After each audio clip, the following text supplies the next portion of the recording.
Hello. Hello. Hello, everyone. Wow, the room is packed on a hot summer day, and I have water, so I'm happy for that. Yes, so ownership is what I will be speaking about today. And this is something I've been thinking a lot about, especially since I became national leader. So for me to take on this role, to be with this community, what is my responsibility in all of this?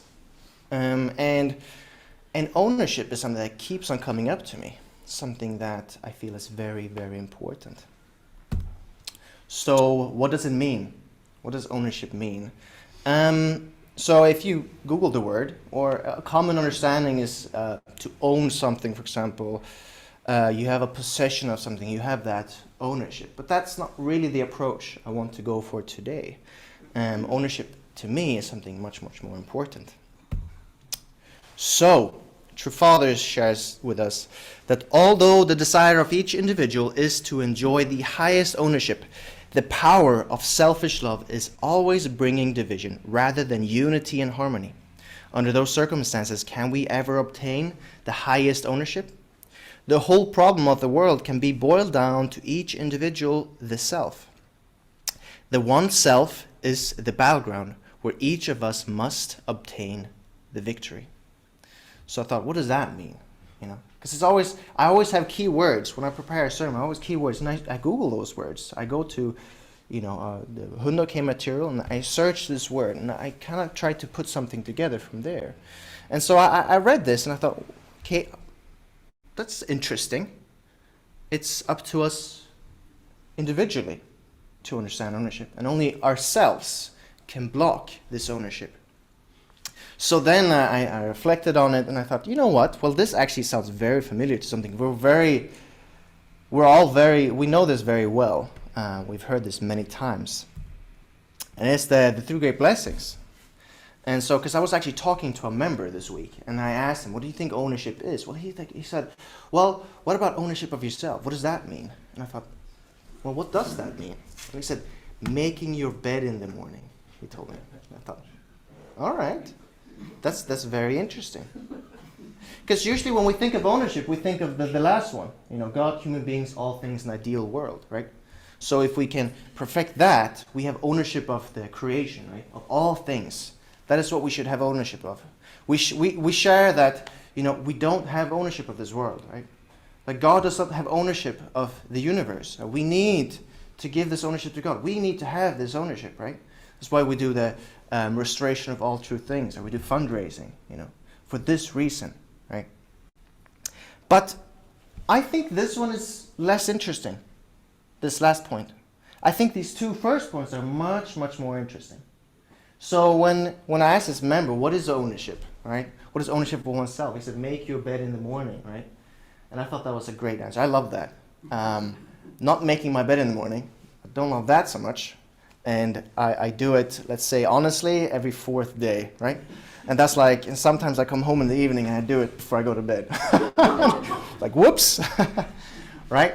But to have ownership of oneself is to live with integrity, right? And if we love ourselves and if we care for ourselves, we will have an ideal world, right? That's what I put there, right?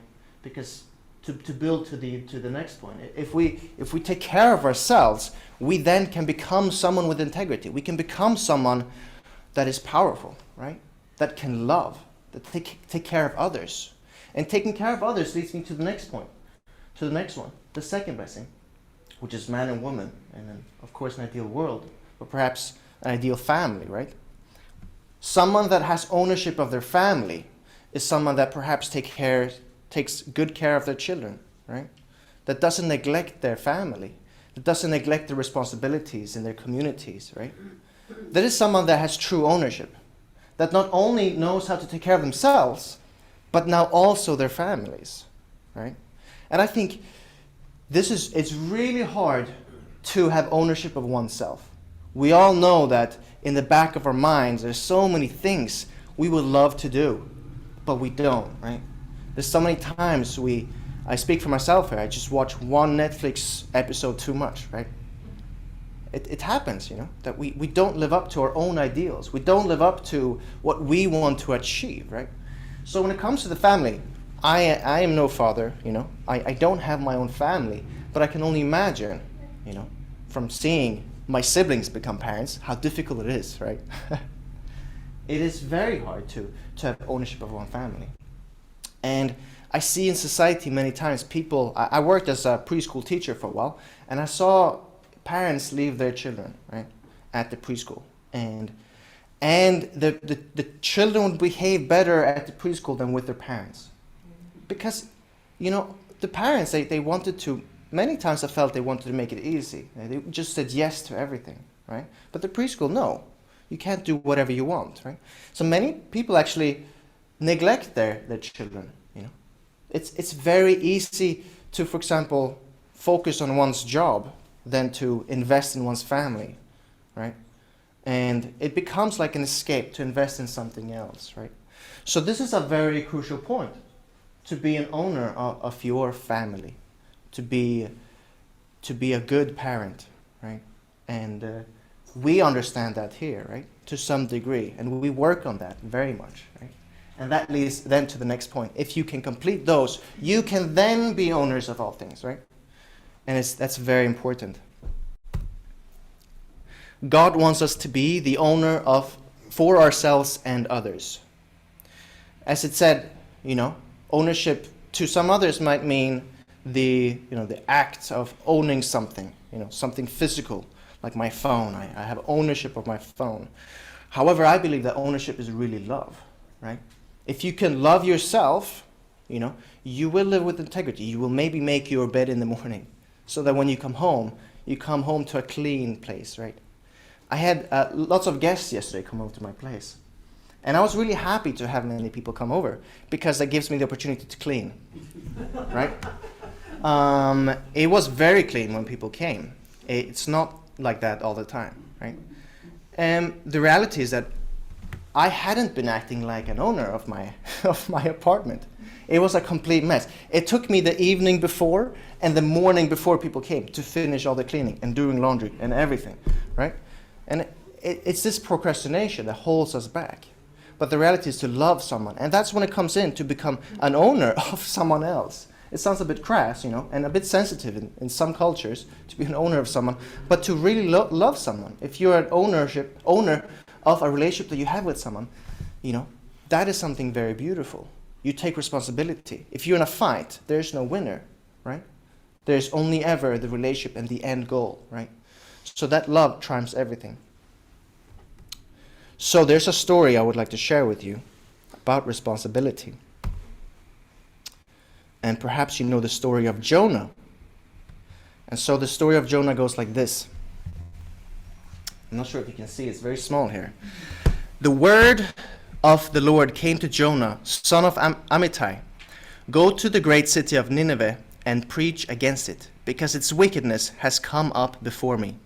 But Jonah ran away from the Lord and headed for Tarshish. He went down to Joppa, where he found a ship bound for that port. After paying the fare, he went aboard and sailed for Tarshish to flee from the Lord. Then the Lord sent a great wind on the sea, and such a violent storm arose that the ship threatened to break up. All the sailors were afraid, and each cried out to his own God, and they threw the cargo into the sea to lighten the ship. But Jonah had gone below deck, where he lay down and fell into a deep sleep. The captain went to him and said, "How can you sleep? Get up and call on your God. Maybe he will take notice of us, so that we will not perish." Then the sailors said to each other, "Come, let us cast lots to find out who is responsible for this calamity." They cast lots, and the lot fell on Jonah.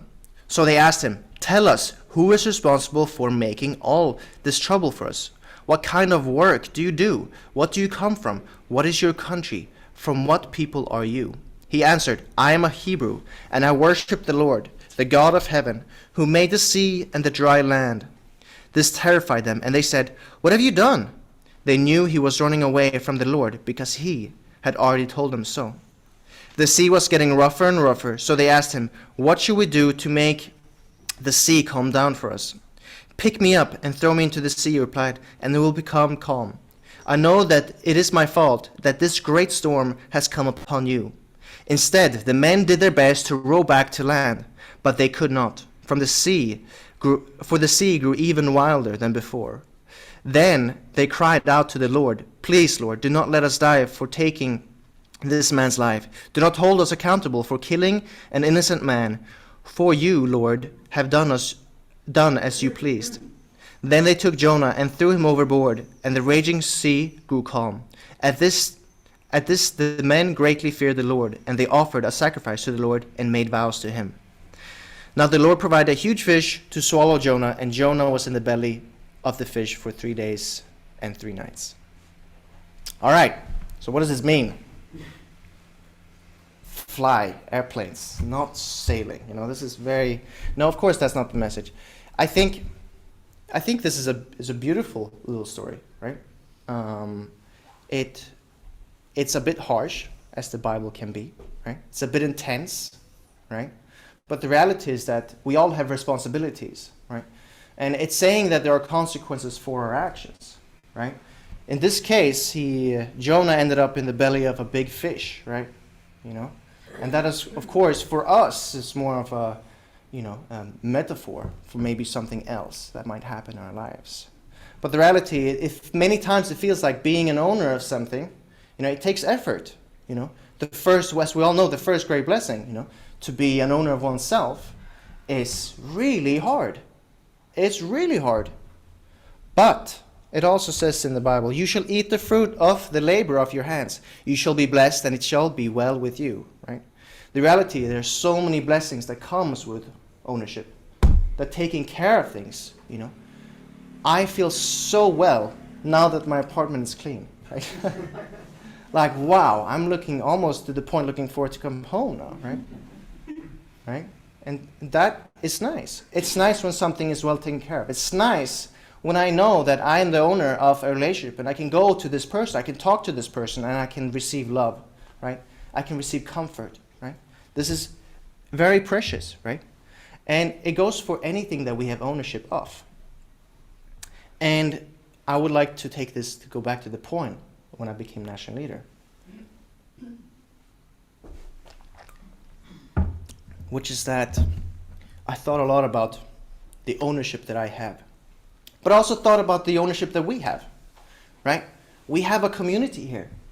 We have this hall here, this room, you can't say local, that means pub, but this lokalen, right? So, how do we treat this place? I was never really fond of this, actually, here. And it's fascinating because once I became national leader, I started loving this place. It's strange. It's very strange. It's the same as before. But there's something about coming here and wanting to take care of this place and making it nice that made me develop this love, right? I had a cello, which was a very bad cello. It was for me and my brother David, and I wasn't there to buy it. I was in Korea at the time, and my mom and my brother bought it, right? And I came home and I thought, "You bought this cello?" And I could just, on my hand, my fingers, I could say the issues with it, right? There's so many problems with it. But I actually played on this cello every day, right? And I started developing a love for this cello, right? For those that play instruments know that you actually develop a relationship with an instrument, which is very strange, right? But there was something there.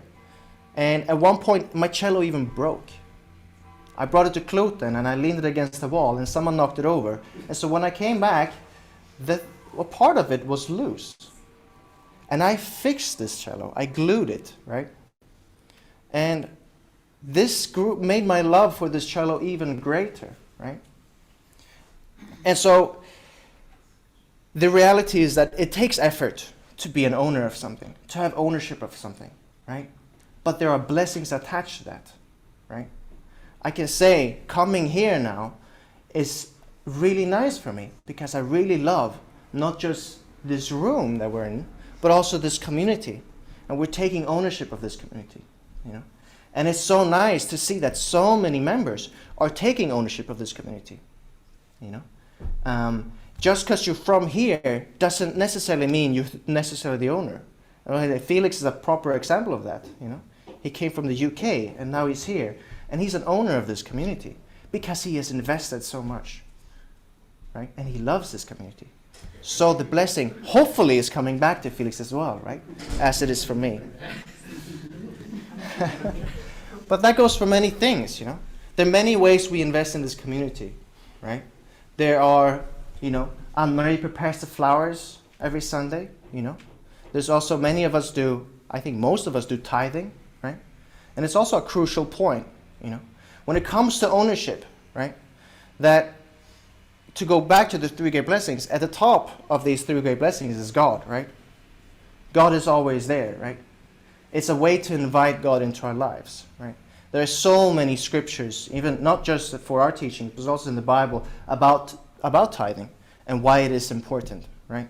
It's actually a symbolic offering to offer your life. In reality, we want to sacrifice everything. We want to offer everything to God. Realistically, that's not possible, right? It's not feasible to do that. So tithing is a symbolic offering on inviting God into your life. I never saw tithing as a means of giving money, right? Because for me, if I thought of it as a financial thing, because of course we have to rent this place, we have things, we have expenses, they have to be paid for, right? Of course. But I never thought, because I didn't really like this room, I didn't really, care so much for the travels that we did or whatever, investments, right? I always thought of it as an offering, right? And that is really the relationship with tithing. Of course, practically we have to have tithing to be here, to do the activities we do. It's necessary. However, it's really this inviting God into our lives, right? Which is crucial. However, it's not just tithing, but it's everything we do in our lives. We should really give 1/10 of our life to God at all times, right? Whether it is our time, whether it's, the relationships we have, right?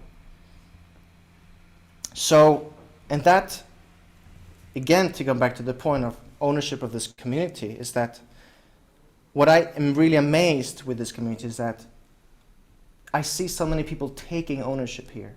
And that is so beautiful, right? The core team that we have, that's just almost a symbolic group, right? In the sense of the effort that everyone here does, right?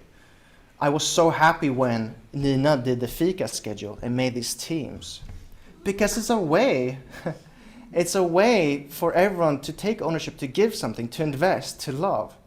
And it's really nice to come here, because at the end of the service, even if it's bad, this is going to be a great fika,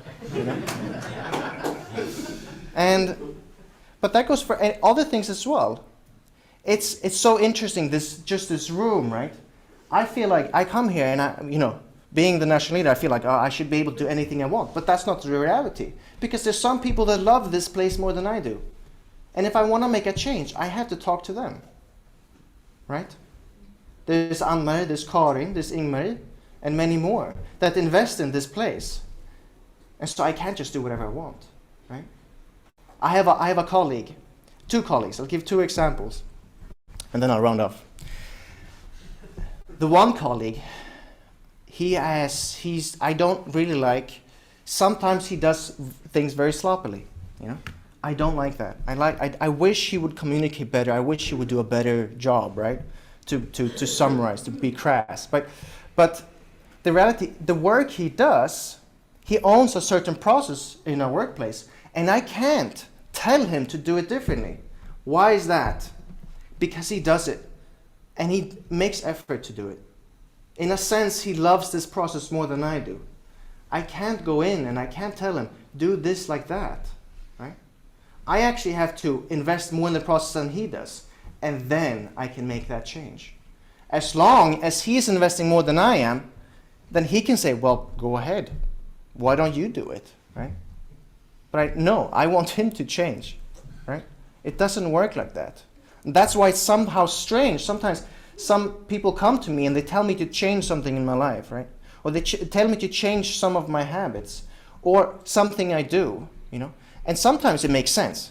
Because, if I, for example, visiting my sister and she tells me, oh, you have to clean like this, right? Like I was mopping the floor. She's like, you have to mop like this. And I thought, but this is perfectly fine. She said, no, it's not. And it's like, what am I going to do? You're wrong, No, I have to own that and I have to respect that because she loves her house more than I do, right? And another colleague, to give it another twist, is that I always find him very amazing because he puts in all the effort he can into the things he does, right? Over the top, right? That's how much he invests, right? And I also find him fascinating because he told me about tithing. He's like, did you know that I do tithing? You should too, because frankly, everything I own, I invite God into my life through tithing. And I said, interesting. Tell me more, Right? And so this is the reality. And he said he recently had some issues, right? And he said, you know what? It's okay. It's going to fix itself because everything I own is also God's, right? Right? So this is precious, right? To invite God into our lives like that, right? To be real owners takes effort. And it's funny because many times we've been told certain things. We've been given clues on how this works. Remember when I was in hemkunskap, it was a cooking class, I'm not sure, something like that, right? In elementary school. And the teacher said, wipe the tables like you do when you're home. And I thought, what? We wipe it differently at home? It's so strange, isn't it the same thing? And I thought about it. And she meant that because when you're at school, when you wipe the tables, you push the crumbs over the edge. Right? But when you're at home, who's going to be stepping on that food later on? It's you. So you know this. It's not fun to have crumbs in the kitchen floor. So you carefully pick it up, right? This is ownership. You love your home. Well, you love yourself as you don't want to step on the crumbs. But this is some kind of ownership. Or like, remember when we were in Mullet in Albania, or workshops, and they said, you have to be owners of this place. You have to really love this place. And I was like, what? This doesn't make any sense. How am I supposed to be owner of this place? Right? What they meant is you have to love this place like it's your own. If you love this place like your own, this will be your place. This will be your home. And that we have this relationship to many places that we go that we don't own. We love it as if it is our own, right? And that's also, sometimes when we go to someone's place, they say, please feel at home, right? So, ownership. It is hard, but it's very beneficial, and it's crucial for our lives, right? Whether it's for ourselves in our relationships, wiping the table at home, wherever it may be. Thank you.